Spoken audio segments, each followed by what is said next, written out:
召开国家安全会议。那这次的会议最重要的目的就是要针对北京当局“一国两制”台湾方案，来确立我们政府的政策法规相关的机制。那今年1月2日，中国国家主席习近平在所谓的到台湾同胞书40周年纪念讲话中，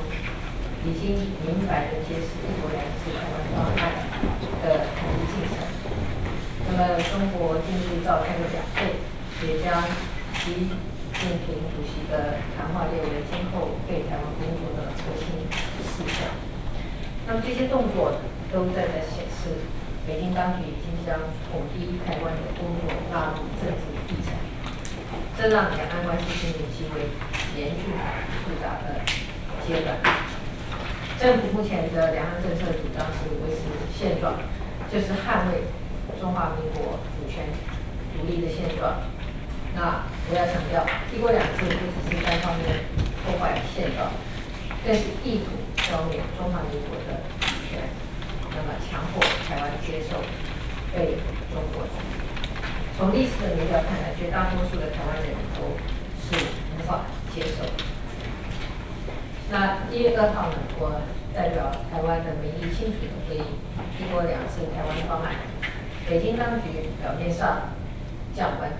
但实际推动的力道却是有增无减。实际推动的力道也显现出来，中国在推动“一国两制”的一个决心。那过去一段的时间，北京当局也持续的对进行侵害我国进行了作为，这已经对台湾的民主自由构成了威胁。那么在军事上，我们看到军舰、军机的绕台不断的挑衅，在外交上不断的挖掘我们的邦交国，矮化甚至阻断台湾的国际组织的参与。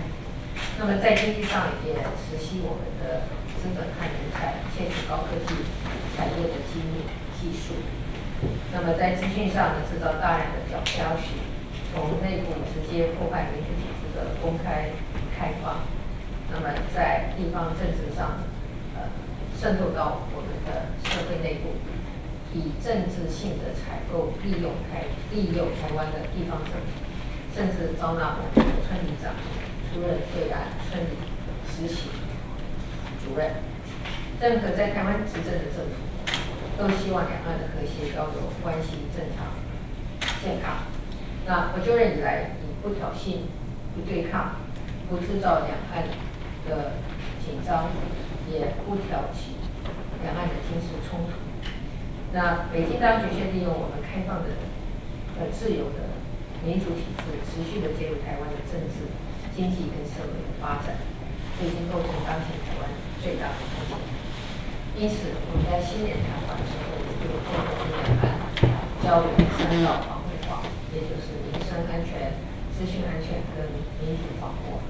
是当前最优先要落实的国安议题跟任务。我们在座的每一位都有责任。我要再一次的强调，我所领导的政府致力维持两岸的和平稳定，支持两岸的正常交流。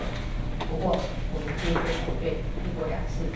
也拒绝任何对统一的过渡性安排，这不是战争或者是和平的抉择，而是维持中华民国主权独立现状，或是被中国统一的抉择。面对“一国两制”的挑战，台湾的政治领导人员必须要负起责任，那也就是要捍卫中华民国主权的责任，维护民主自由生活的方式的责任，维持台海和区域和平的责任，以及为世世代代台湾人保留选择权的责任。那么，中华民国台湾是民主国家，那我们的未来我们自己决定，这是我们的底线。那么这条底线是台湾所有的政党、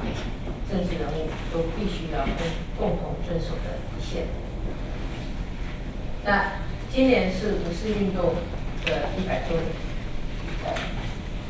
也是6四天安门事件的30周年。民主才会是今年两岸的关键字。我要郑重地呼吁北京当局，两岸的和平发展关键在于中国能否走向民主化，也唯有两岸都在采行民主体制，才能对等沟通、和平共处、化解分歧、柳暗花明。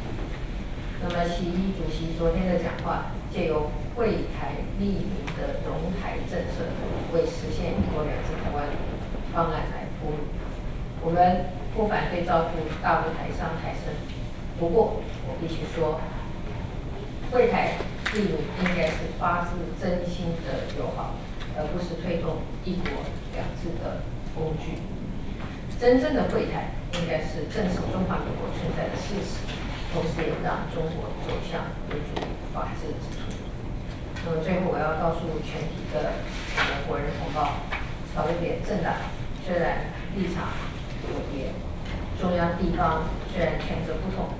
不过与中国大陆的交流、互动、合作，都必须以维护国家主权跟台湾整体利益为前提。